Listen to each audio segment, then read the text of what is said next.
air it out, air it out. I had to clear it out, clear it out. I feel like Superman and tear it down. Call as a quarterback and send him out. I feel to air it out, air it out. I had to clear it out, clear it out. I feel like Superman and tear it down. Call as a quarterback and send him out. Take off. I'm on a rocket, a space dog. Bought a new car from Elon, wanna race. I've been asking how long is it gonna take. I've been cracking the car, had to break it safe. I've been riding my wrongs, had to change my ways. I was stuck in one place, so I had to shake. They try holding me down, but I found my way. Roddy Rich and no bicycle on me. Riding with in my heart went all ice again. Find the balance, my patience been going thin. In the field every day till I reach the end. I've been up on your side like we had a bounce. Ain't no way that they think that it's stopping now. I've been waiting for my turn to come around. I've been waiting for my turn to come around. Air it out, air it out. I had to clear it out, clear it out. I feel like Superman and tear it down. Call as a quarterback and send him out. I feel to air it out, air it out. I had to clear it out, clear it out. I feel like Superman and tear it down. Call as a quarterback and send him out.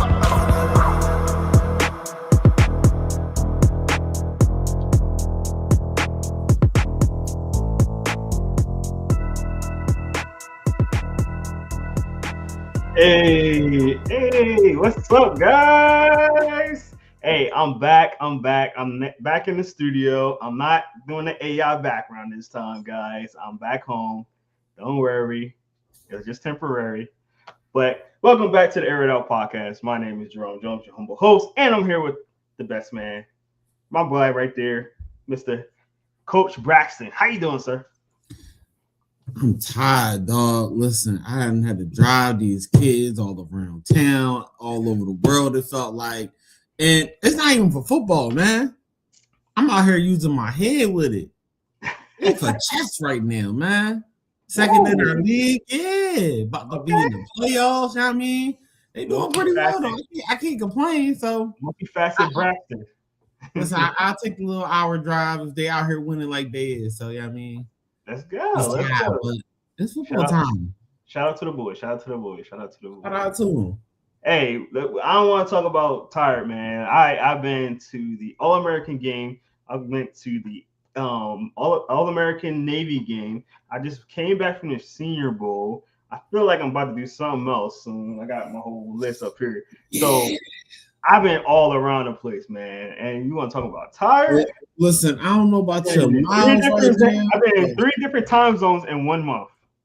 Yeah, your miles is going crazy. I don't know if it's some flights or it's the highway miles, but they both going crazy right now. It's both. Yes. Listen, next airplane flight is on you, big man. You out here racking up the miles. I love to hear that. Racking them up. Hey, man. As much fun as I had this week, I am glad to be back home and be able to enjoy this week because this week is Super Bowl week. We got, media day. We got, a whole bunch of conversations to be talking about. But obviously, let's talk about the first topic of the day, the Pro Bowl. The Pro Bowl is part of Super Bowl week. I remember a time not too long ago where the Pro Bowl was before the Super Bowl to give us some kind of entertainment while we wait for the Super Bowl. And I guess there was like nobody's watching it, so let's make it a Pro Bowl week, I guess. I watched. Was it even a week this time?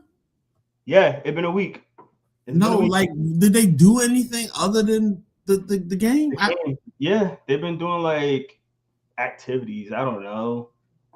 I know I'm about to say something right after this. All right, so they had the Pro Bowl game. They had the Pro Bowl activities where they throwing the ball in the holes and getting points and whatever. Then they had the All-Star flag football game. And then I think they had something else. If you guys are in the chat, please let us know what did you see else or what else are missing from this week of the Pro Bowl. But I will tell you this, as much as I know about Pro Bowl week, I watched these many hours, these many minutes, and these many seconds of the Pro Bowl. I have not dabbled in the Pro Bowl, even a little bit. I've seen a few Jalen Hurts, highlights, and that's What about else it. gonna catch your All I eye? seen. I don't know nothing that What went else on. gonna I catch don't your eye? care. As long all I care about is making sure Jalen Hurts come back healthy. That's all I care about. And my boy Coop. Okay.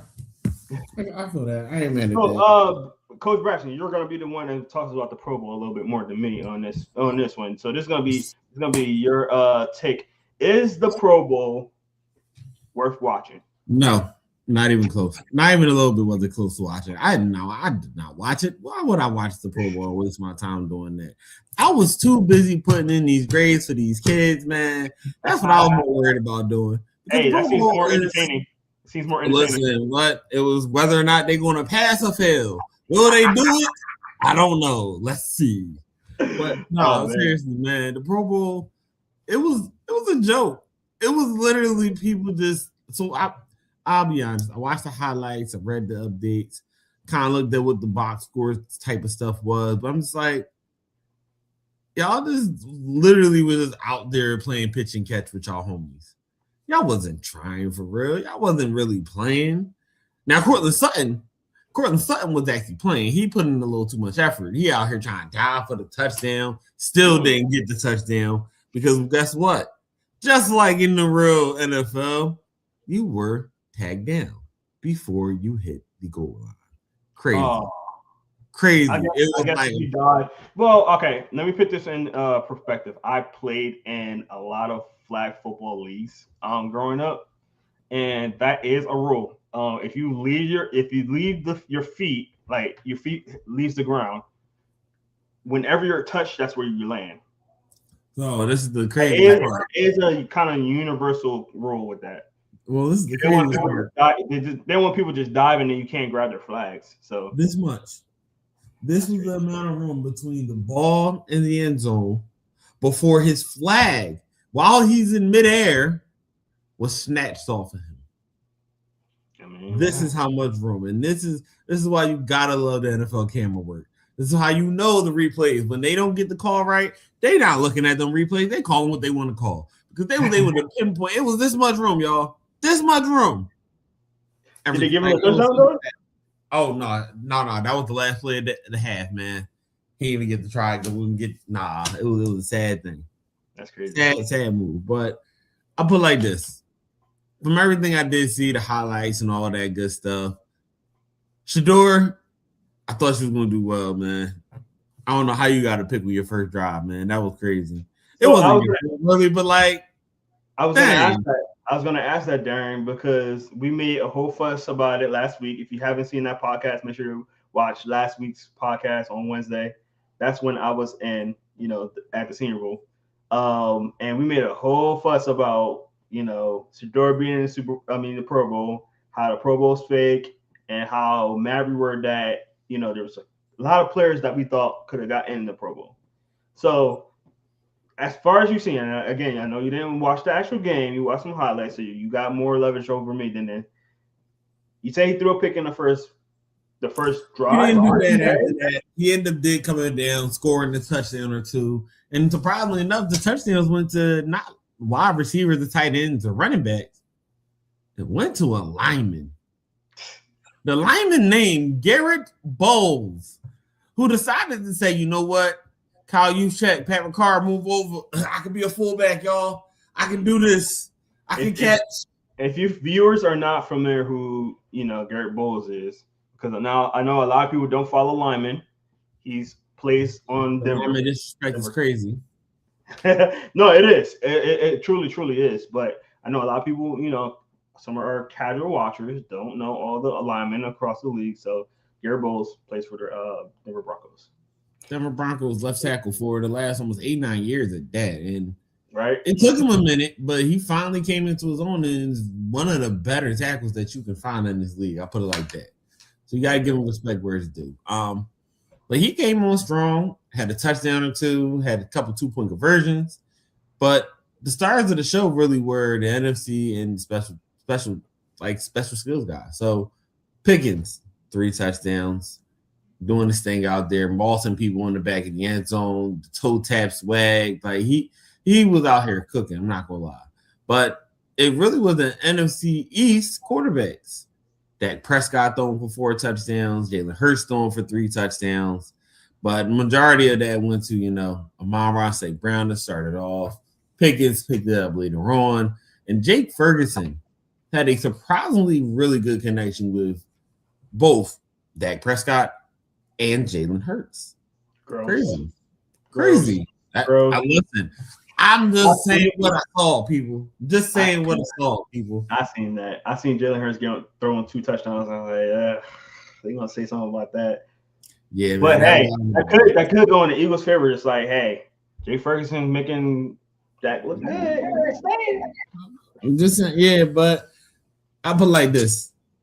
Shout out to you, Kevin Byard. I don't know how you do it, but everywhere you go, you just out here stealing the ball. Like, what's up with this, yo? How you gonna pick the all first that? He did all of that and could not do nothing for the Eagles. Like, yo, Kevin Byard, what's up? Almost everywhere you go, you're just a pick magnet. Almost everywhere you go, this is crazy. Like, you've been doing this since I was a young boy, almost, it felt like. But it's great to still see him doing well. And let's also just say, Jamar Chase, I need you to remove the hands that you have because they are too good, and I'm sick of going against them. There's no way that you yank the ball basically off the turf almost with one hand in coverage for the pick six. And then you decided to not only do the backflip in, but, bro, if you want to do the backflip, you got to land on both feet. You can't fall to your knees. Like, come on, dog. It's hilarious. But listen, the best part of all of this, and Jerome, I told you I wanted to show the people what it is, because Micah Parsons. Oh, God. Micah Parsons, everybody. One of the funniest people you'll see all season. So I'm going to put it to y'all like this. Micah Parsons, in his little scoot, everybody, was ready to go.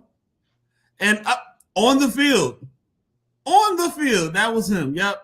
Up, Jamar. That's the hands I need you to have this season coming up. Please appreciate that.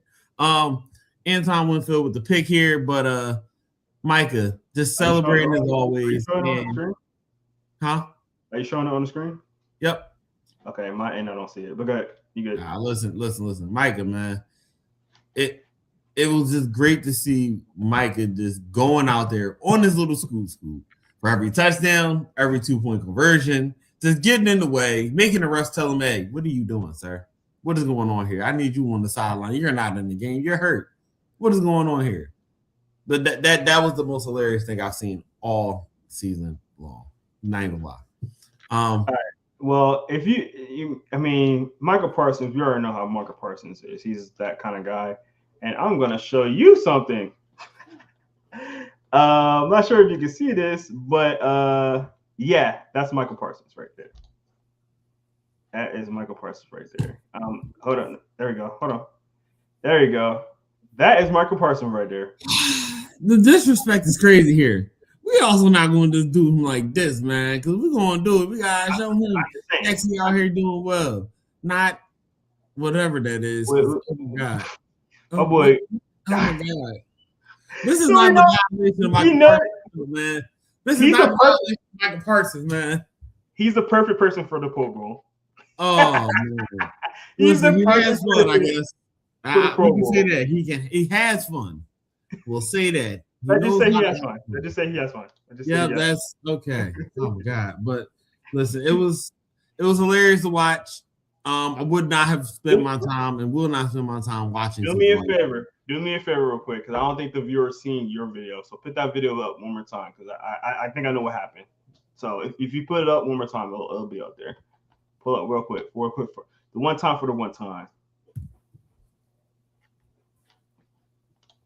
There you go. So as you see, everybody, listen, Micah screaming to the top of his lungs. Antoine Whitfield with the pick. Great hands by him. Terrible hands by Jamar Chase. Oh my God. His face. Hey. All you see is, oh, let's go. Look, I'm out. I'm out. And I'm That on the last like field. 3 seconds. The last I'm 3 seconds. on Hold the on. field, everybody. I'm on the field. Listen, The last man. 3 seconds for me, bro. That's the part. Hold on. Let it run. Let it run. This right here. That right there at the bottom. Yeah, What are you doing? like, listen, Micah was hilarious to watch. I would love to just watch the highlights of that type of stuff from them, but y'all gotta do something if y'all want people to watch it live and when it's happening, because it ain't going for the real football fans. For the people that's just there, the Taylor Swift type of fans that's just there to see one person. Yeah, those are the people that will watch the Pro Bowl. It's not for real football fans. It's just fun and games, and it was nice to see. 100%. Hey, we got some people in the live chat right now, so I appreciate y'all being in here. If leave us your leave us your comments and let us know, was the Pro Bowl worth watching? If you did watch it, what was your favorite part? And let us know, would you be watching next year? So put that in the chat. If you are not sure where to put it, right under Coach Braxton, there is a QR code right down there. Make sure you hit that QR code. You can find us on all our social medias. That'll direct you straight to our YouTube channel or Facebook, or we are on X right now, so you can live chat on there, and we will put your chat on here, and we will comment on it as well. All right, let's get to the real business of this week. Obviously, it's the Super Bowl week. Thank goodness we're finally here. We got what? Wednesday, Thursday, Friday, Saturday, Sunday. 4 more days, man. That's it. 4 more days we're gonna watch, and it's gonna be highly enjoyable. We're gonna get to really see, I guess, 2 teams that deserve to be in there, you know. Right. But I wonder if you feel the same way with the Super Bowl, because like for me, obviously, you know, it don't get exciting into the last few days because of like obviously my team's not in it. And I don't know if you feel like I starts getting a little exciting when it gets closer to it, for me at least. Because like I don't do all the media day stuff. I don't watch all that. I don't watch all the antics. But when the game's about to go, I'm like, all right, Super Bowl's about to come up.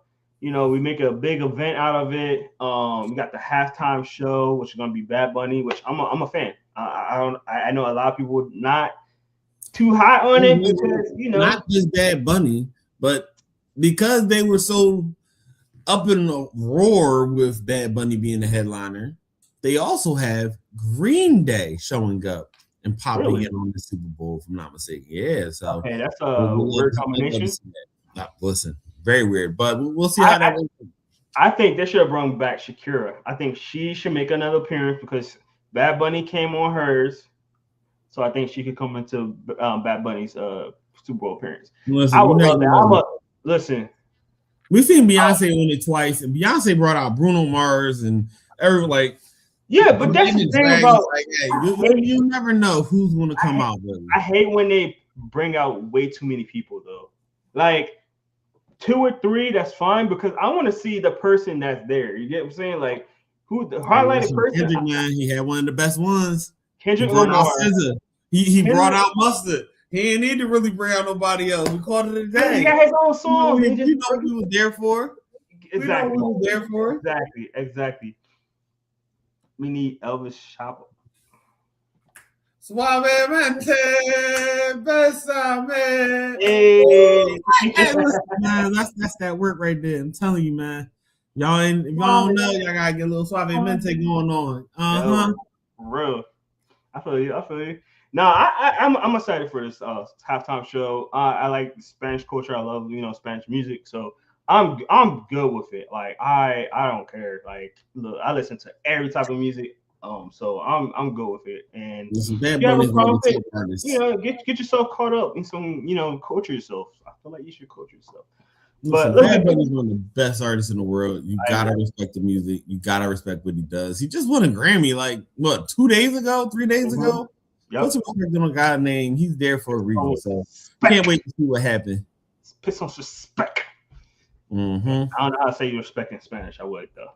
But anyway, let's go back to the football though, man. Seahawks, Pats. Yeah. Obviously, we're not gonna go into our Super Bowl predictions or who we're gonna win this week because we're gonna do that on Saturday. So make sure you tune in on Saturday. But I do want you guys, if you are still in here, leave your comments. Let us know who you have for Sunday. and we'll post them up on here. But I want to know. I seen something online, Darren, that I thought was very intriguing, and I want to know Ooh, what you thought about it. So I'm gonna pull this up real quick. These ooh. this is Bet MGM, and this is their top 10 players of the big game. So obviously, number one we got JSN. Number two we got Christian Gonzalez. Number three we got Drake May. Number four we got Devin Witherspoon, cornerback. We got Leonard Williams, the defensive lineman. Sam Darnold, Kenneth Walker, Milton Williams, ex Eagle, defensive tackle. Jordan Love, safety for the Seahawks, and then we got uh, Charles Cross. Um, First of all, I want to know: did they leave anybody out of this? Because there's some names that you can still have on here, obviously. Yeah. I think some people I'm say seeing a Diggs. big one missing. Diggs. No. I'm seeing a big one missing, and it ain't Diggs. I don't need to mention any more Patriots. They mentioned all the real Patriots. That's the big time guys that they really need to look out for. Okay. Diggs, yeah, I feel like he's gonna make his one or two plays. I will give him that. But there's a rookie that's not on this list. Who should There's be a defensive rookie of the year? Who should be There's a defensive rookie of the year? that's not on this list. There's a rookie that has been dominant all playoff long with them. And there's a rookie that realistically should be the DPOI for the rookie class. Yes. Nick Emanwari. I agree. Let's not play. The man had 3 back-to-back plays in just the last game alone, where not only did he come down as a safety, hard nose, coverage on the running back, coverage on the wide receiver, break off a hit on the very next play, and then cover a tight end. Like, the guy does it all. And not only does he cover and do it all, but he comes down with violence. That's who's missing off of here. You can take Charles Cross off. We know what he's going to do. He's been a solid left tackle for most part of this year, so I'm going to continue to work and hope that that's what it is. The same way we felt like with Will Campbell, but Nicky Mawari, that's one of the big-time players. That's one of the X factors right there. Let's be real. I agree. I'm going to put in 2 players that actually you said, there's enough Patriots. I don't think there is enough Patriots. Maybe because the last 2, 9 and 10, I don't think they, no offense, I think Cross can definitely be the top 10 big player, and it's funny because we were just talking about offensive line don't get enough credit, but they don't. So, I don't see him being he's not one of the guys that we need to talk about. I'll put it like that. Yeah, and Jordan Love is solid. I don't think he's that good. But let's put in, I just mentioned him. I want to put in Diggs. And the only reason I'm putting in Diggs is because you know how that superstardom is, man. And he's dating a superstar right now. They're going to want to put the ball in his hands. He's dating a superstar. So if you over here dating a superstar and she's going to be in the Super Bowl, they're going to want to put her on the screen a couple of times. And they're going to put her on the screen a couple of times until you make some plays. So I'm going to put Diggs in there. But a name that I'm going to put on here, and obviously it pains me to say this. Let me see real quick. I got Seahawks. They are looking like the best all around. This is why you got to get somebody that knows ball, people. For real. I'm going to say again a name that's going to pay me. And we talked about rookies also. And yes, Nick should definitely be on here. But I'm going to, since you said him already, because I was going to say him too, I'm going to go the opposite route with another rookie. Trey Henderson. Trey Henderson. Okay. I feel like people are so enamored with the passing game in this game. I think people are forgetting how good of running game these 2 teams actually have.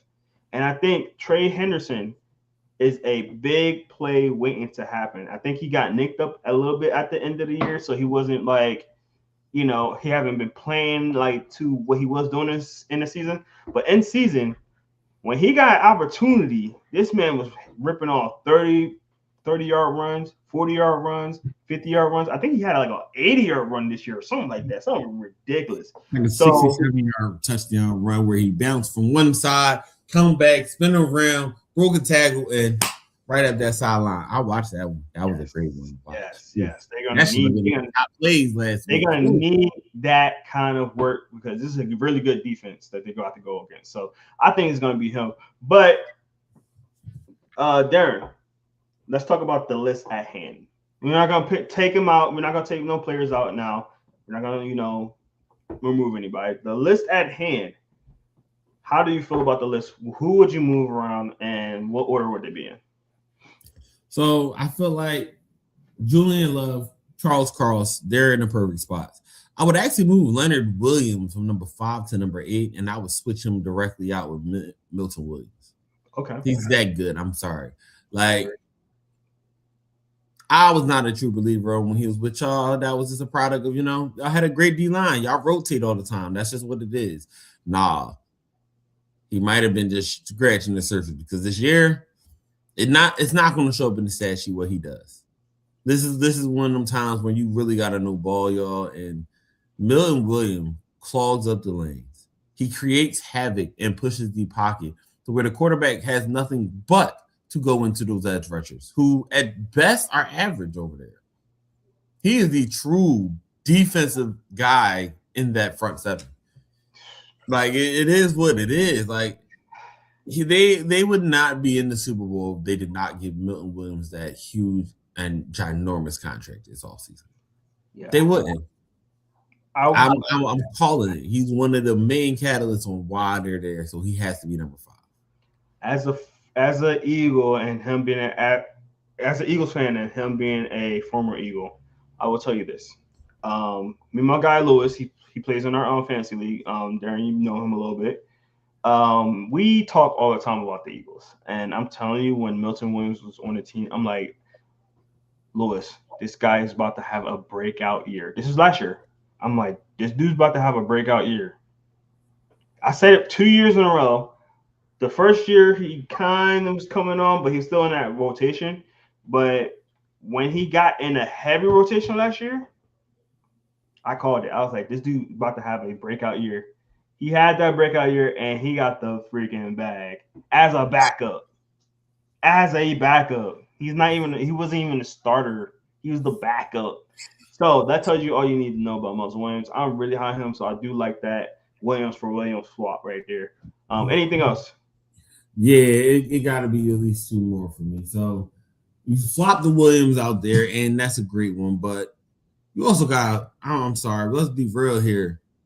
It's Drake May and Sam Darnold 1 and 2. You can flip-flop those however you want it. Then you can put for 3 and 4 Jackson Smith and Jigba and Christian Gonzalez.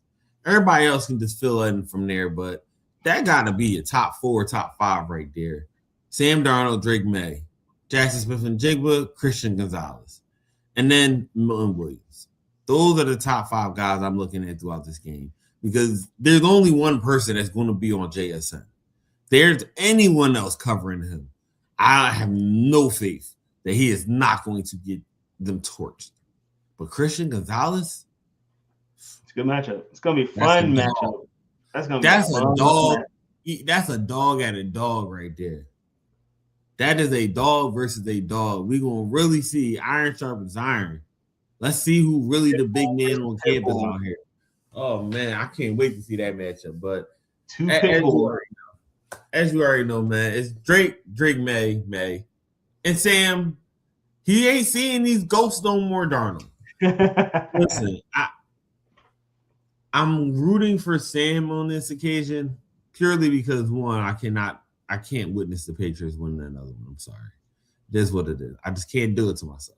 And then secondly, Drake May, he hasn't been that great this postseason.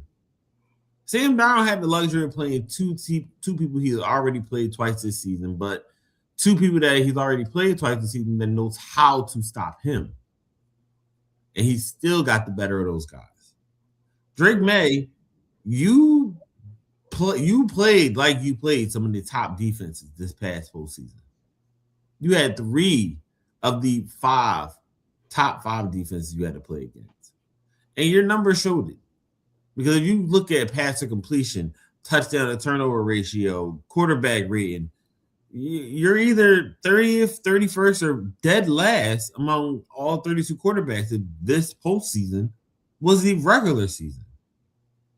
Yeah, I'm sorry. You had a great regular season.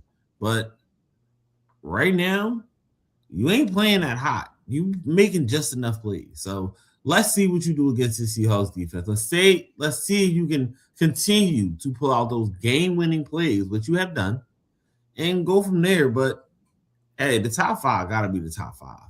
They're the most important. They're what is going to make this ship run. All right. I'm telling you now, I don't think there's only probably three positions that's gonna stay where they are in this. 1, 9, and 10. I think JSN will have a phenomenal game. Just like him and Puka went back and forth. I think he's going to have the most receiving yards, obviously. Obviously, he's going against Christian Gonzalez. Don't get me wrong, but this kid's been balling all year. I think he's going to be the best player in this game. Outside of, I think there's going to be some defensive players that's going to sneak in for MVP for this for the Super Bowl. Because yeah, right. Sorry. Right. Oh, sorry. I'm a little congested here, people. No, I agree, man. If he can get like 1 or 2 touchdowns, or picks, maybe a touchdown in there, definitely MVP. But Jason is the guy that's gonna be the beneficiary of a lot of this. They're gonna try to triple team him, but dude, you're not gonna be able to, and I'm gonna tell you why. Because my number 2 guy is a dude that I've been following ever since he was in college. Played against my Michigan guys. It's about to be a big jump for him. He's playing outstanding because a certain player is injured, and he's just a beast. And that's going to be Kenneth Walker III. Bro, have y'all seen him this postseason? Like, they need to get him the ball more because he is making plays. Like, we talked about it that last game, the championship game. His numbers don't look well. Like, numbers don't look like super sexy because obviously JSN is going to be the super sexy, stats. But Kenneth Walker was making plays out there. He was getting first downs after first downs after first down, sustaining drives, keeping the ball, looking like dicing that defense up. I think they should have probably gave him the ball a lot more, honestly. But there was up so much as well, so that didn't help. But Kenneth Walker the third is going to be my number 2 guy. Don't be surprised if he get MVP. I got him and Nick as MVP candidates. Since I won't be here Saturday for the podcast, I'm going to tell you that's my MVPs candidates. At number 3, I'm going to go with Big Milton Williams, bro. I think he's going to be a beast in this game. I think, like you said, man, he is a dog, and we're going to see it. And again, this is going to be a guy that maybe his stats don't pop out, with the sacks and whatever. He's going to be all in Sam Darnold's face. I really do think so. So I'm going to pick him 3. Number 4, I'm going to go Christian Gonzalez. He got a big task ahead of him, but I think he's up for it. Now, will he be traveling with him the entire time? That's going to be the question. Because I think if I'm not mistaken, I think the Patriots let their corner stay on one side. JSN's going to move around. He's going to be in the slot. He's going to be on outside. He's going to be an X, Y. I think we'll see. I got them for allowing him to move because, well, that's going to be their best bet. Yeah. But you got 2 serviceable corners, though, him and Jones. So I think they believe in both of them. And even if if JSN goes on the opposite side, they're going to triple bracket him. So that's a lot of trust. I ain't. If you're willing to trust that Jones is going to be able to stop JSN, on the historic run that he's been on this year, better luck to you. Each his own. Each his Better own. luck to you. I'm putting my best on best the whole game. No, I agree. Where I'm at, number four. Oh, Number 4 is gonna be actually. I did keep somebody. Number 4 is gonna be Devin Witherspoon right there. Keep him right there. Devin. No. This is 5. This is 5. So I'm putting the other corner. So yeah, he's moving down a little bit. So 1 is Jason. Number 2 is Kenneth Walker. Number 3 is Will Milton. And then we got Christian, and then Devin Witherspoon. Devin Witherspoon is almost guaranteed to pit somebody on their behind in this game, and I'm here for it because that kid can tackle, that kid can hit, and him and Nick on the same team is woo! Wow. That you want to talk about what's it called? I'm about to say SOB, not SOB.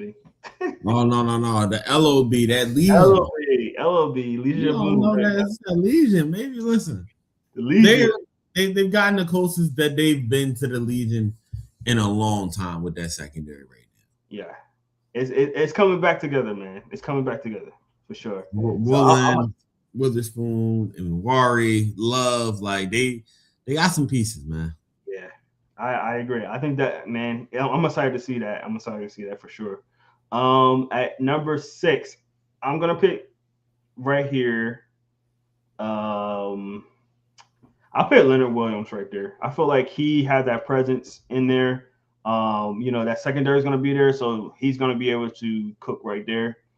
Number 7, I'll pick Sam Darnold. And then Drake May. So those 2 quarterbacks I'm picking right there. I don't think this is their game.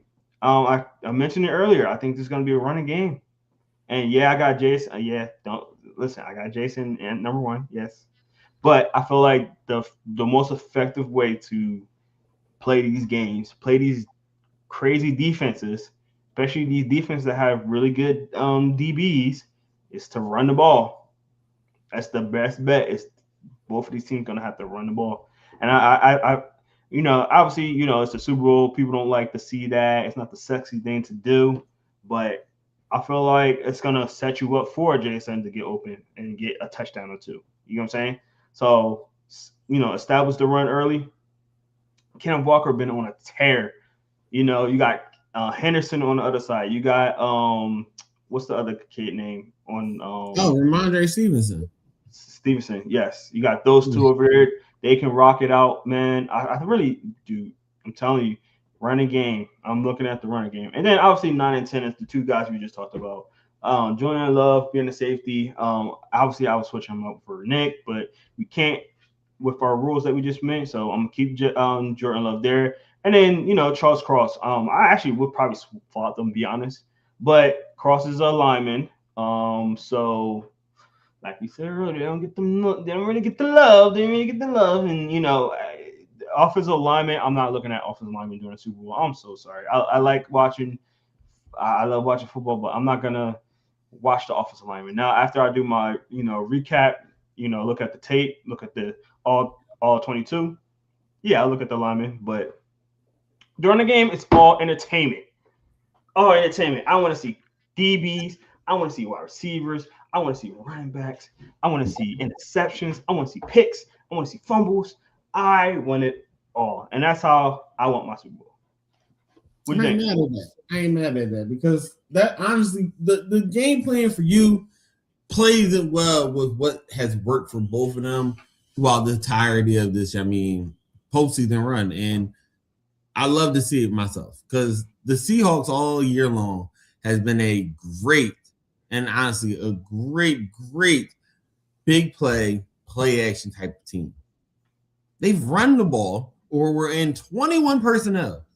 If you don't know what 21 personnel is, everybody, 2 wide receivers, 2 running backs, 1 tight end. We're going old school football here with the fullback. Run the ball down their throat. And then once they come up to try to stop that run, you throw it over top of their head. they one of the best teams all year long with it, which is why JSN is getting such open looks from a lot of these deep passes. It's one-on-one coverage.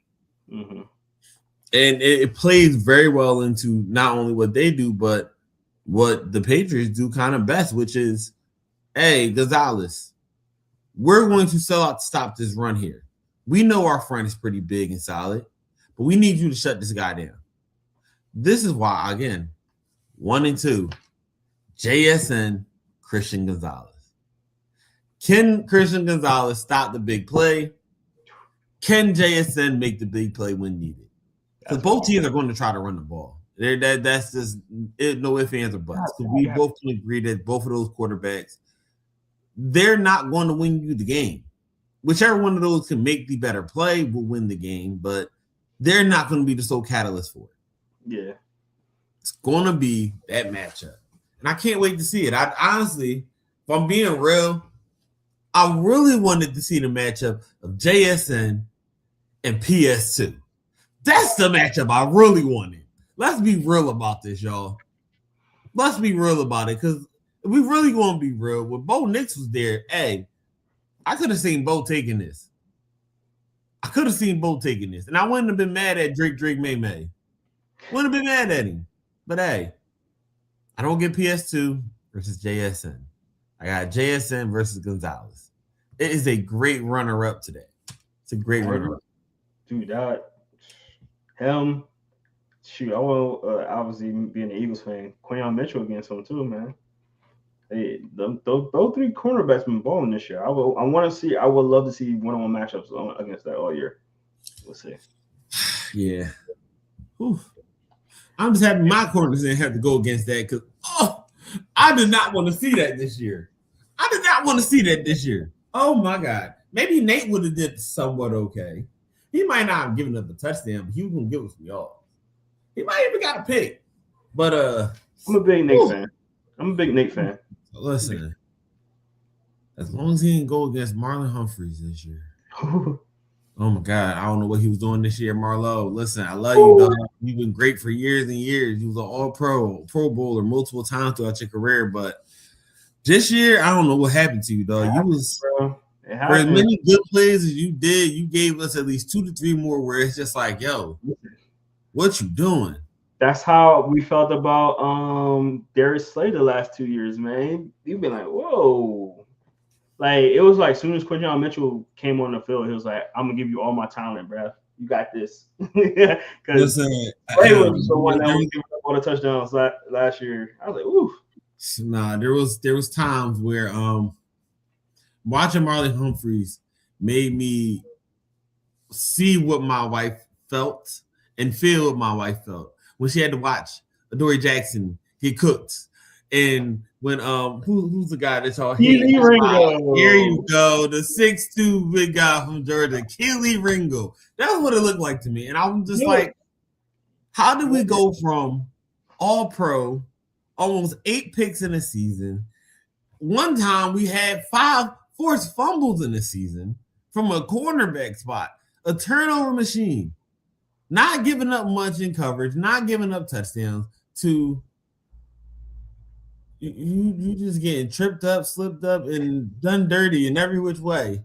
I don't think anything can be worse than Keely. At least he wasn't a starter, but I think nothing was worse than Keely. But quick story on Keely. You know, if you really watched this before, y'all know I'm originally from Jersey. I'm Jersey, Philly, but I currently live in Atlanta. Obviously, Atlanta is the home of the Bulldogs. I remember watching, before he got drafted, right near my old residence, there was a big old nice billboard that had Keely Ringo on it, and I had to drive past it every single day. And every time I see him get cooked, I think about that billboard. Every single time. Every time he gets cooked, I think about that billboard. I literally think about that billboard, and I'm like, why was he on that? Like even Georgia fans was like, dude, he's not a first round pick. Which he wasn't. He wound up falling to the 4th round, which tells you a lot.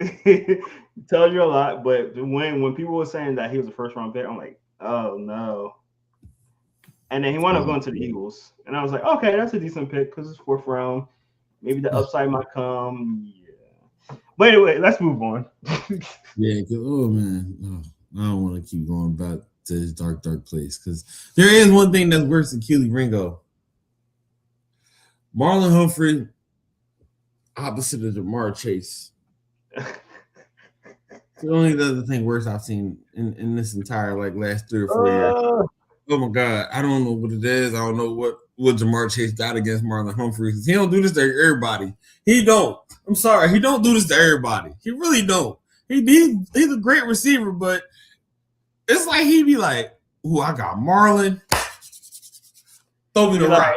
Look, it's funny. It's funny because Marlon sees the back of his plate and says Chase, and that's all he's doing, chasing the entire time. Bro, anyway, it's like Chase just go to Burrow. It's like, I felt. Oh my God. Hey, that's funny. But let's get to our next topic, man, because we talk about this all night, man. Sure, coaching hire is complete. So we're gonna give you our thoughts on the coaching carousel. So I'm gonna bring this up real quick. These are all of the coaches that have been hired. Joe Brady to the Bills, Tom Monken to the Browns, Mike LaFleur. Obviously, he's brother of the other LaFleur at the Green Bay. We got Jeff Henley. We got Kevin Stefanski. We got John Harbaugh, Clint Kubiak. We got Jesse Minter. We got Mike McCaffrey. And we got Robert Saleh. That little laugh was perfect. But let's go down the list and see what you think about it and who will probably be the most successful in that spot.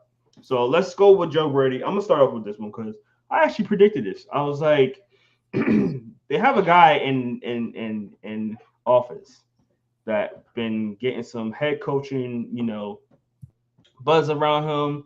He was the offensive guru.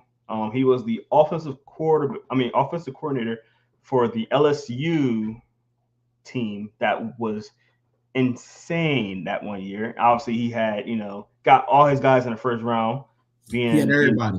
Jefferson, Jamar Chase, Joe Brady. I mean, not Joe Brady. Joe Burrow. It's multiple Joes.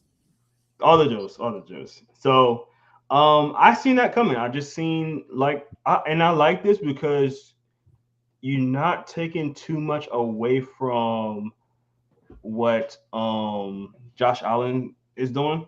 He's comfortable, but maybe throwing in an extra flair. Now, my question is, how is he as a head coach? This is his first head coaching job. I don't even think he had a head coaching job in college. I could be wrong. So first ever head coaching job. Jumped right to the NFL right after that incredible season with the LSU Tigers. Was with the Panthers for a little bit as well. I don't know. I don't know how I feel about this as a head coaching position. I do like the fact that he's staying there. I think he's a great offensive mind. But I think we was talking about this before. It's just because you're a good offensive coordinator don't mean you're going to be a good coach. Because there's more that comes into just, calling the plays when you're a coach now. Now you worry about attitudes. Now you worry about, you got to manage all the other coaches. Now you got to make sure the culture is good, make sure the players are, on time for their practices, eating right. You got to manage all that. You got to manage all your trainers, your strength trainers, your food partitions, or however you call them. You got to worry about all that. You're in charge of all of that. And if some coaches are given the keys, then they're also in charge of making sure that the roster building is the right way. So is there a lot that goes into head coaching more than just X's and O's? So that's the only thing I'm worried about that. but I think you got the right guy. I mean, I can't think of anybody else at the moment of when they hired him that was probably going to be a better candidate. Coach, what do you think? I think that if Joe Brady is able to get a veteran head coaching type of DC, I think this is going to be an okay hire for them. I don't think it's going to be a needle mover really for them, but I do think it's going to be an okay hire. I love the continuity for Josh Allen, but I don't see really where the upgrade is. We're going to get rid of a guy like McDermott, who has been solidified as a great coach in this league and knows how to at least keep a defense afloat. What are we going to do now? That defense is still the weak link in that team. It's not the offense. We know what the offense does. We know what Josh does with no weapons really around him. We know what he has with James Cook. We know what he has with Dalton Kincaid, with Dawson Knox. But there's nothing really that's changing right now with them. We know what we're going to get with that offense. What is that defense going to look like? That's my real question. So if he can get that DC spot coordinator out of the way and it's somebody that truly can be that second guy to him, I do like the hire then just by continuity. But other than that, it's not a shocking or surprising, but I think it's more of a safe play from the Bills. Yeah, I think the other thing too, like to look at it outside of the Bills, it's like, why didn't Sean McDermott like had any head coaching like looks? I mean, I could be wrong. I don't think he got a single interview. Like, not even the Raiders. Shoot, I think he would have been a great DC in honestly somewhere like a Carolina, somewhere like a Miami.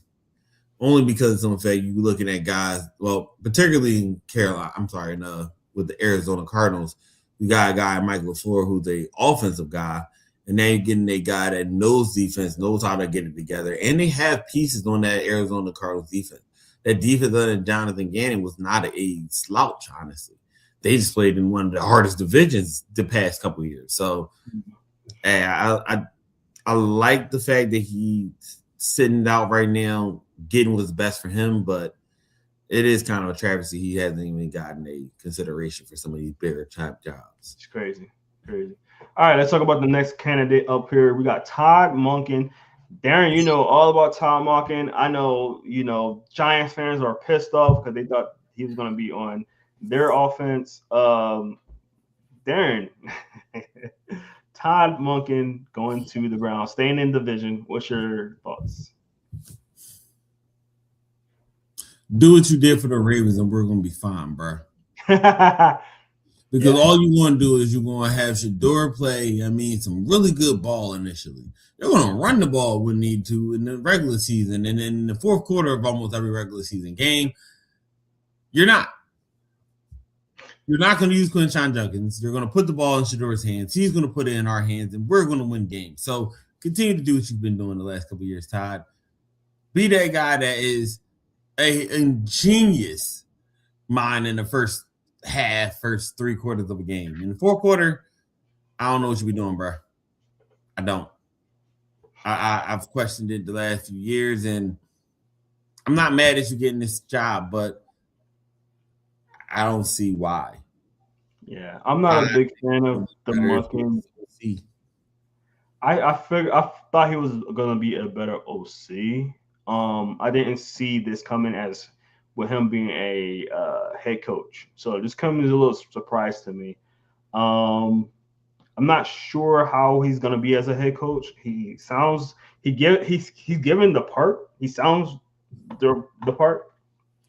Not sure how he's gonna be as a head coach. And hey, it might be a situation where he is better as a head coach than a OC, where he don't have to do all of. I try to make some light into this. Okay, Darren. All right, let's talk about Mike LaFleur, obviously brother of Matt LaFleur in the Packers.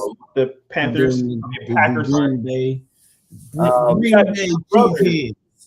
Two brothers as head coaches in this league, which is that's a whole nother story we can talk about. But I like him. Not sure. Again, another one that I'm not sure about as a head coach. Really, he really came along as an offensive coordinator. Kind of flew under the radar as a head coaching candidate into the league. So I'm very curious how this one's gonna play out. Darren, what you think?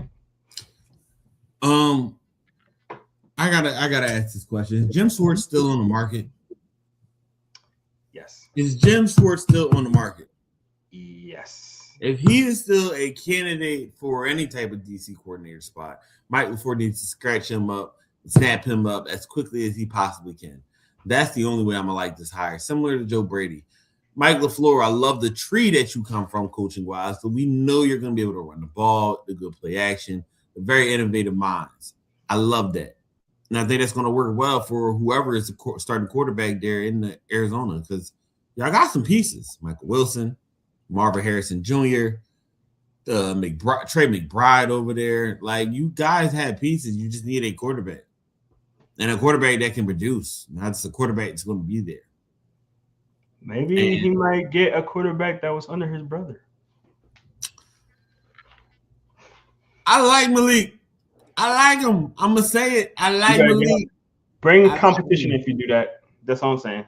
Huh? Because honestly, Malik is another, little man.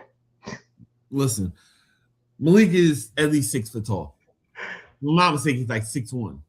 Yeah. So I'll take the 6 foot guy, 6'1" guy over the 5'9" guy that had to put in this contract that you're going to study and you're not just playing games.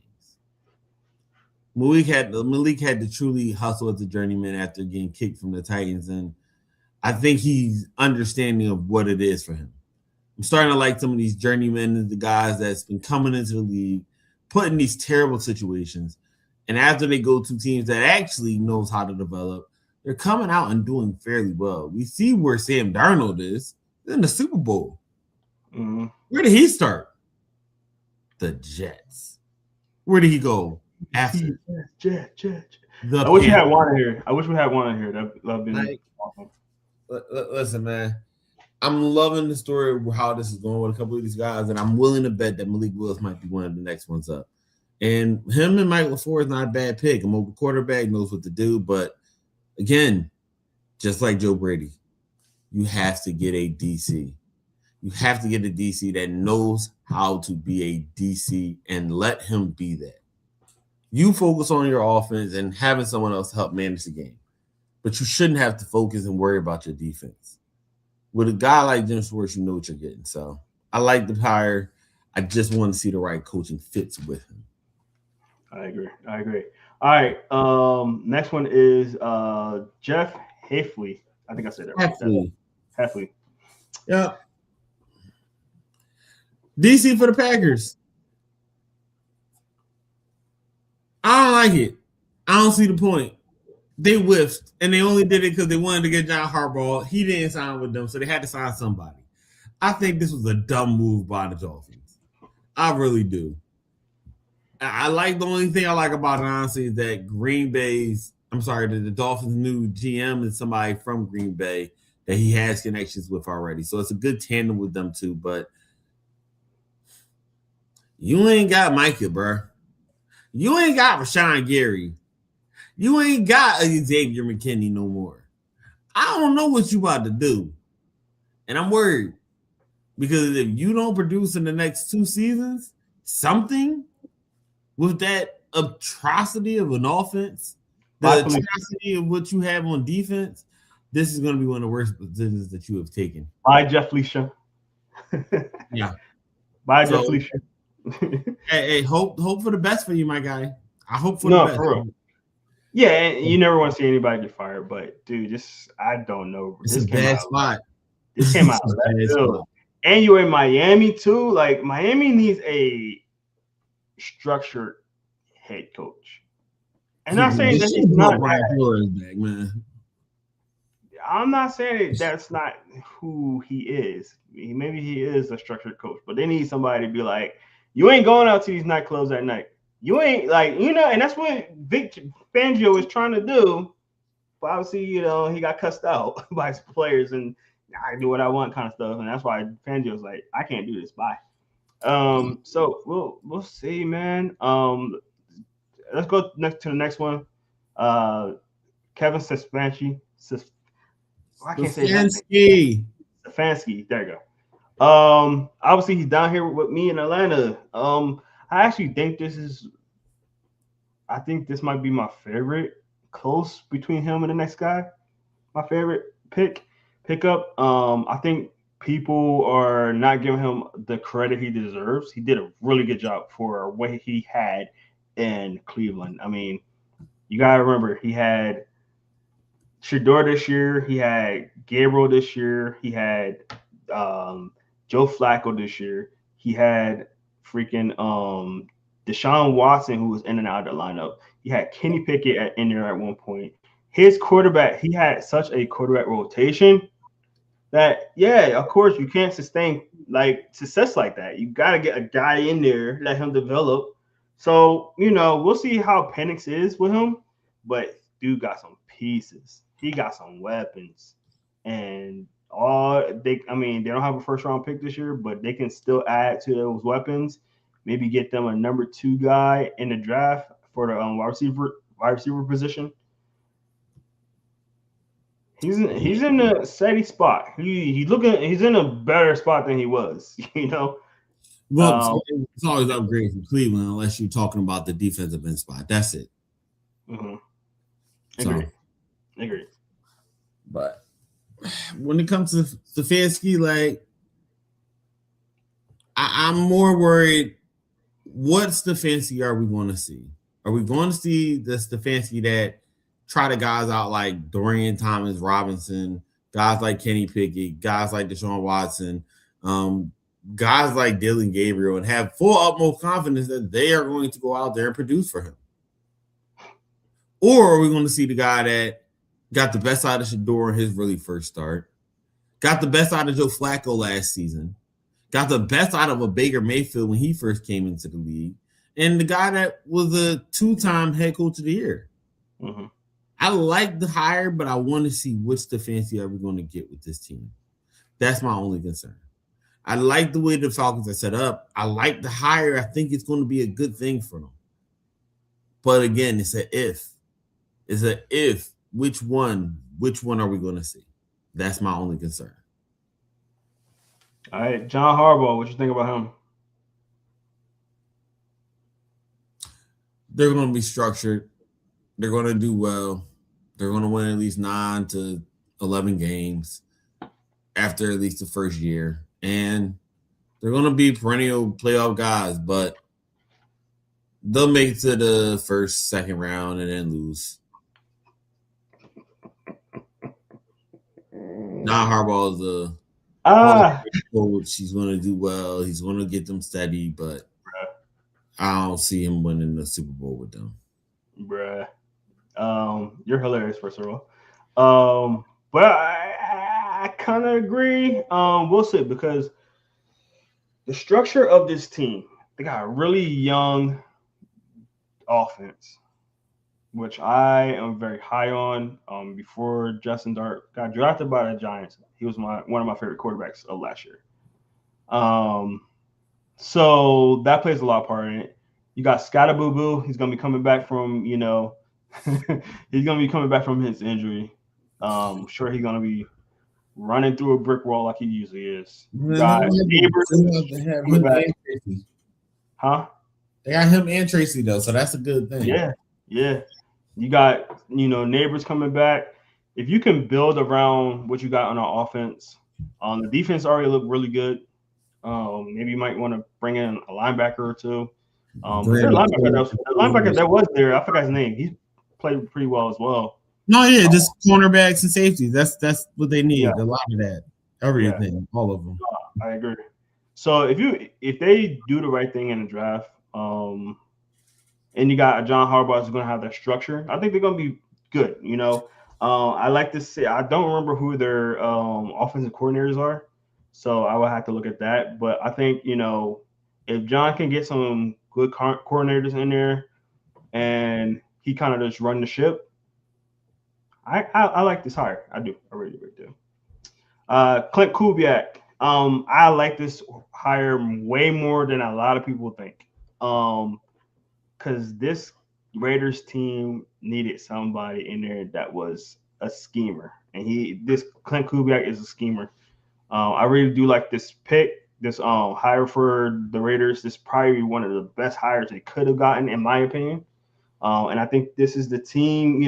As long as they get that quarterback, which it's looking like they're going to with from Fanoza. Mendoza. There we go. And they really start building on that offensive line. I think they're good. They can start turning things around in the next year or two, for sure, for sure. What you think about Clint? My favorite hire. Yeah. And I'm saying that over even like a guy like Jesse Minter, who's my guy now. But I'm saying it for 3 primary reasons. First, the scheme fit. What that organization has in personnel that's as good as they have, it's really on the offensive side other than Max Crosby.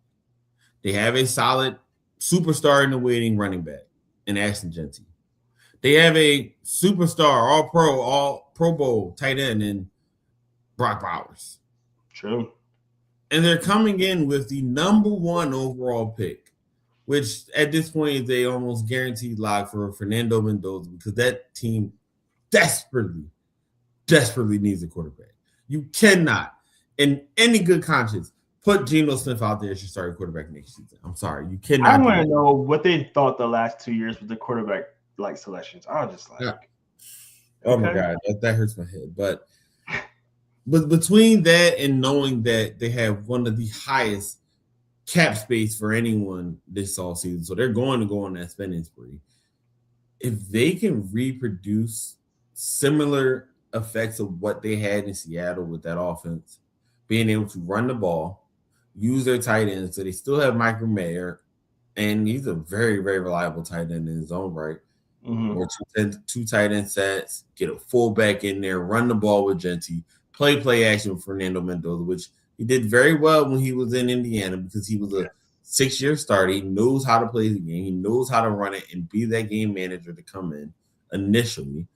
I like to hire for it. For me, it's mainly, how can you use all of the personnel you have to the best of your ability this year and build on it?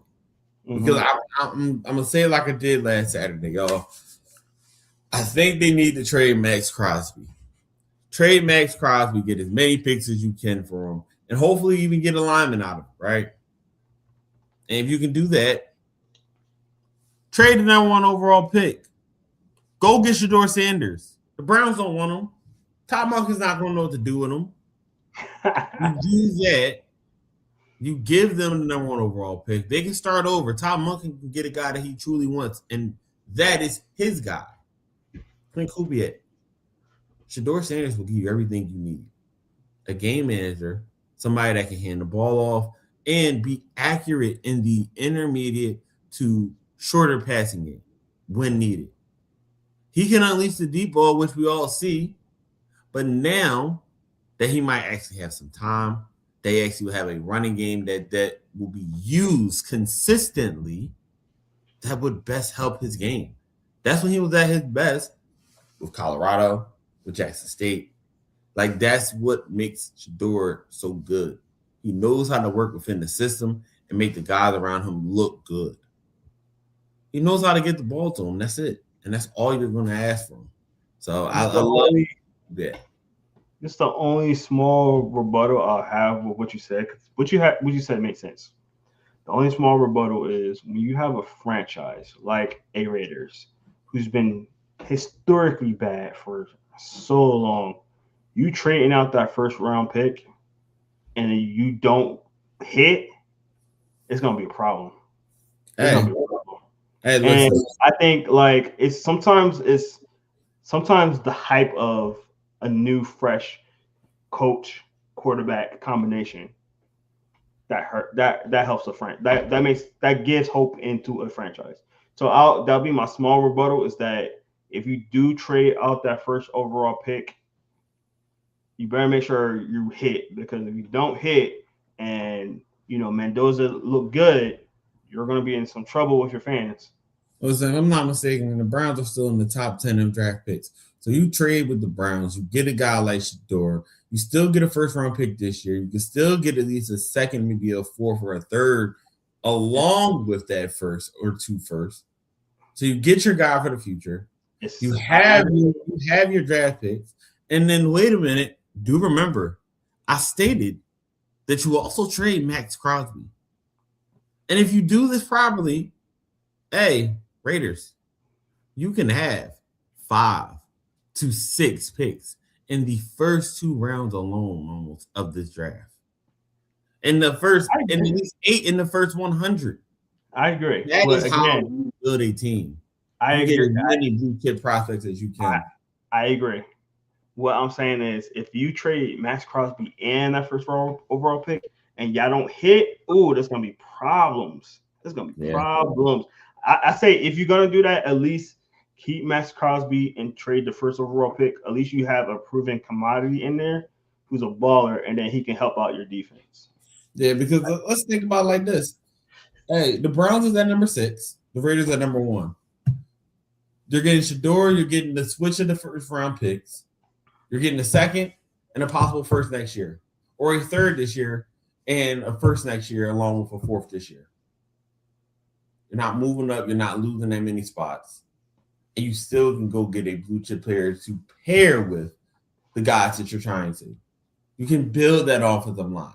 You can build that defensive line, but they don't have Howie. No one has him other than y'all, unfortunately. No one else, because if that was the case, everyone else will be going and grabbing these easy steals and free agency. These easy steals during draft time. These easy steals during the trade deadline. What happens every year? Oh, I'm going to get a third and get a third. Please resign, Philip. Please, Howie. Please resign. I'm gonna give up a third rounder only and get a starter that is a key piece there on my defense. Please resign him. But enough about my team. Let's talk about your team, man. Jesse Minter, man, former Michigan guy. What's your thoughts? Former Raven also. He was a defensive coordinator on the Raiders. Ravens. Sorry. So love the hire. Like the hire. Can't wait to see what happens. I think he's going to bring that really just aggressive defensive mind, but also bring a swagger to that defense that's going to allow them to play free. And not only free, but making turnovers, getting stops, being that dominant A. We might bend a little bit, but we know how to cover. We know how to get stops. We know how to not let up touchdowns. We know how to beat you down all 4 quarters. I see him being able to do that. He's shown that with the coordinating position over with the Chargers the last 2 seasons. They've been in the top 10 or the top 5 back-to-back seasons. Mm-hmm. When he was with Michigan, what y'all do? Champions. Enough said for me. And also, guess when else he was there? The 2018-2019 season. One season when Lamar Jackson first got there, and that defense was what helped us to really come and make that last-minute playoff push when we switched to Lamar. And then the year after, when we had one of the best defenses that we've ever had, and we had a unanimous MVP, Lamar Jackson. He knows what it means to work with Lamar. He knows what it means to run a good defense. I like the pick. Just want to see the hires that go along with it. So far, I'm not mad at them. Anthony Weaver, Declan Doyle. Those guys are either veterans that know how to play this game and know how to coach it, or young guys that really are coming up with a smart mind and really ready to show that they can do the job. I like it. I absolutely love this pick as well. You guys know I've been talking about Jesse Minter in our old podcast, former Michigan guy, and you hit the nail on the head on every single stop that he's been to. Great defense every single time. Championship defenses. Look great everywhere he went. And there's one particular thing very similar to the Chargers to the Ravens that got me super excited. He's going to be working with a former ITH interviewee in there in Baltimore, who's very similar to a guy they had with the Chargers, and he was looking resurgent since he's been there. I'm talking about um oh jeez, forgot his name just that fast. James Chargers safety. James You mean Derwin? You Derwin James. mean Derwin? Derwin Who? James. Let's talk about Derwin, and then you go from Derwin to who? Kyle Hamilton. Oh, very similar players who can do everything on that defense, fly around, bro. He's gonna have Kyle Hamilton looking crazy. I'm so excited to see that. I'm not a Ravens fan by any means, but I do respect the Ravens and I like some of the players on that team. Kyle Hamilton's about to go crazy. He's about to go crazy because he does the same stuff as Derwin James. Oh, I can't wait to see that. Yeah, my thing is I can't wait to see Malachi now taking that second step because you got to remember Jesse Minter was a D-backs assistant coach, a D-backs coach initially. So if he can't get the best out of Marlon Humphreys, get him back resurging, get the best out of a Nate Wiggins who's coming up in the game and really starting to put his own in there. And then getting a guy like Malachi who's coming off of a start to the year kind of down, but end the year pretty well type of season as a rookie. And so, hey, it's a rookie season, but I want to see that growth next year. Dude, that's going to be sick to see. Let's go with your divisional, opponent and the Steelers. Mike McCarthy. I said this. Yeah, that's how I was looking when I seen that hire as well. That's literally me live when I seen that hire. I said this. I don't know if I said it on the podcast. I think I said it to Sam when I seen it. He's going to be the shortest tenured coach for the Steelers ever. I'm giving him 2 years. The shortest dude, this is not a good hire, man. I'm so sorry. Looking at what he did with the Cowboys, even his last couple of years with Green Bay, I think his offense gets stale after a while. I feel like after a while his offense don't look that good. He was in the building when the Cowboys defense looked crazy good. When I think it was Dan Quinn that was the defense coordinator at the time. Yep. How you have that type of defense and you have a offense of Dak Prescott, he was playing off like MVP that year. Let's just say what it is. All those players, and then you fumble the bag the way you did with that team. He had some questionable calls. He had some questionable plays. I don't understand the lure of him being with the Steelers. I'm telling you this now. Shortest tenured coach of the Steelers history. Now, that's not saying much because a lot of those coaches stay for years. So it's not gonna be too far-fetched if that is. But I'm giving him two seasons. I'm so sorry. I think I'm giving 2 seasons. Either you're gonna step away or they're gonna fire him and they're gonna be looking for a hot new coach soon. Yeah, that's too many, buddy. That's too many.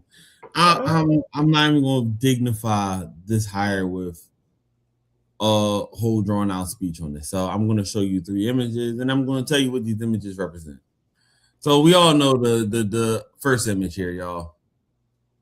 Yes, sir. The image of me and Jerome sitting here as we laugh, seeing this type of thing go on. This was hilarious to watch, right? Yes.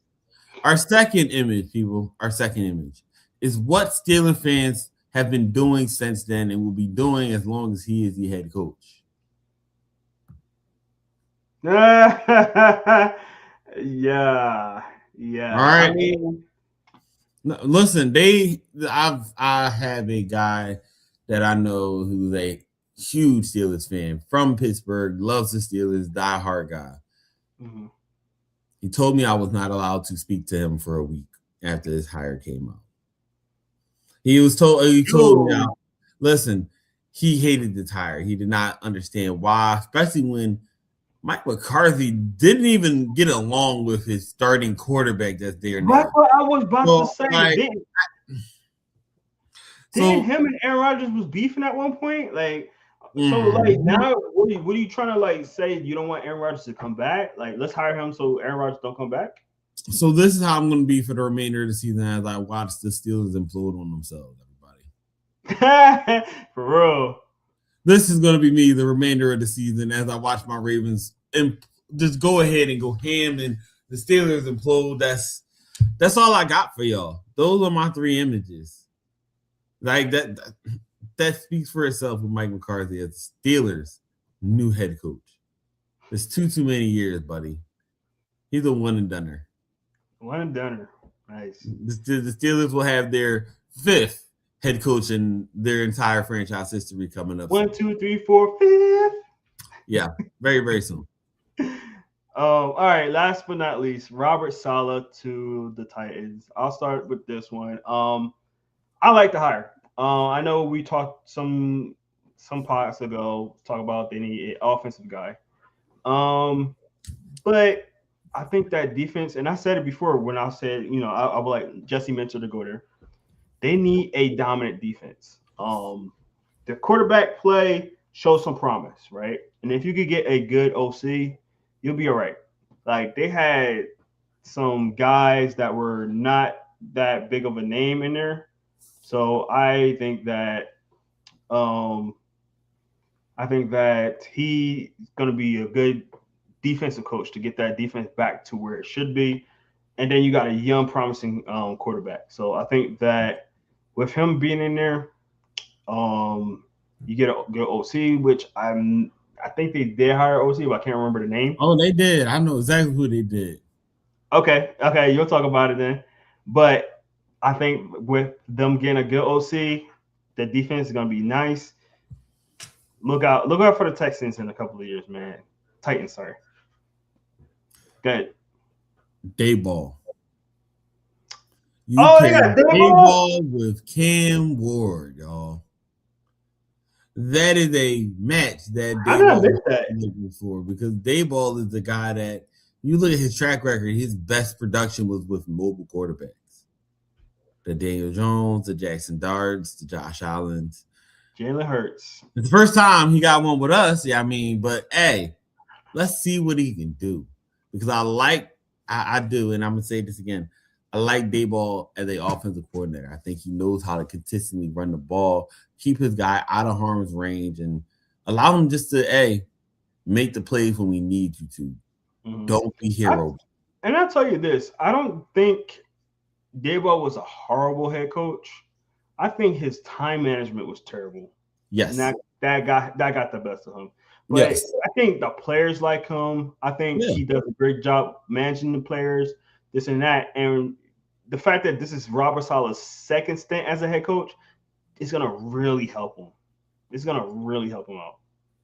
And the best part is that, like you just said, Dayball is a great players coach, a guy that knows how to get his players to run through a wall for him. Yep. That's all you hear from Robert Saleh's guys. They will run through a wall for him. Yeah. You pair that offense with that defense and a guy that you want to play for, you have a chance. And especially when you have young talent, especially like Kamar Dykes, who is an up-and-coming receiver. Let's just put it out there. Put it on your radar now. He's going to be a good threat for years to come, along with Cam Ward, especially coming out of the slot and taking these punt returns, these kick returns, maybe for touchdowns. They got a guy in their tight end, Conquo, who is honestly pretty good, very underrated, very low key with where he's at, but he can really come and turn it on next couple seasons. I can see him being like an Isaiah Likely type. I can see him being almost like a Jake Ferguson type, but with a little more speed. Like, he has the ability to do so, and we already talked about it. They have Cam Ward, a guy that went 15-7 his first rookie year, was consistently under pressure, almost more than anyone else, and still managed to produce at a somewhat respectable rate at least for a rookie quarterback. So I think with all the changes of head coaching done now, them going in with a solidified plan, knowing that he's the guy, hey, yeah, ISO it. Let that man go to work. I love the pick.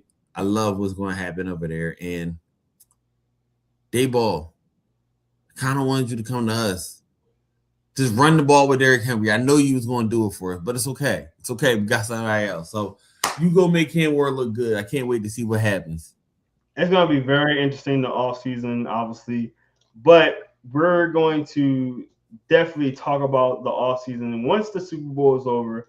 But as you guys know, the Super Bowl is on Sunday. We do plan on having one more podcast on Saturday where we give all our predictions on the Super Bowl. It's going to be one last hurrah with football. Then we go into all offseason stuff. So if you guys, you love the offseason, you like talking offseason, make sure you come back for all offseason talk because we got a lot to talk about for sure. And there might be a little bit of a resurgence coming soon. I don't want to speak too much. But if you guys like the offseason, there might be something coming back soon. I'm just going to leave it. Oh, man, bro, I'm out here showing the teasers to everybody. Don't get everybody happy like this. It's just going to give you that little teaser. But thank you guys for checking us out today, man. This is the Air It Out podcast, your favorite NFL podcast. And we'll definitely make sure we be on this week. I'm going to make sure Darren gets on. I'm going to make sure Juan gets on. I'm going to make sure Darius get on. We'll see about Avery, but we're going to make them get on for sure. But that's going to do it for us tonight, guys. I hope y'all enjoyed the podcast. As I said earlier, hit that like and subscribe. I got QR code right here. Make sure you hit that on the screen so you can follow us on our YouTube channel. We got plenty of great stuff on there. We got a whole bunch of the Senior Bowl interviews. A lot of these players are going to be on your future teams. So make sure you check out their interviews of us at the Senior Bowl. We got over 20 interviews. And my boy Sam Kirk did a really good job. So make sure, please, if anything, if you're not going to support me, if you're not going to support Darren, support the boy Sam, man. This man been with the company from the beginning as a 16-year-old. This man is out of college right now, killing it right out there in Arizona. So support him, man. He's doing great stuff. I'm super proud of him. He did a great job at the Senior Bowl. But Darren, do you have any last words before we wrap it up today? Steelers suck. Sweet and simple. I love it. Go Hawks. Go Hawks. You know who I'm rooting for, y'all, on this one. Gotcha. Go Hawks. Can't watch no more Patriot touch, man. I agree, man. I agree. But I'm Jerome Jones. That's Darren Braxton. Thank y'all so much for checking us out. And before we get off, Cowboys suck. There we go. That's how we do it. That's how we do it. We got to end it off with generation. I love it. New England suck. They just all suck. We just want a good. Listen, that's what it is. I mean, we just want a good Super Bowl, though, right? At the end of the day, we just want a good Super Bowl, right? Listen. We don't got to worry about the Cowboys. They don't know what it is. Oh, they haven't been since I've been born. Like, I don't know what else to say. They ain't been back since I've been born. Every NFC team made the NFC Championship in the last 30 years, except for Cowgirls. Go Boys. Why we calling them boys? They ain't not boys no more. They them girls. They them girls. They them girls. They them girls. Look, if they're anything like Micah Parsons. We're gonna end it there, guys. Thank y'all so much. Appreciate y'all so much. Y'all have a good one. Oh man, just rolling around. Just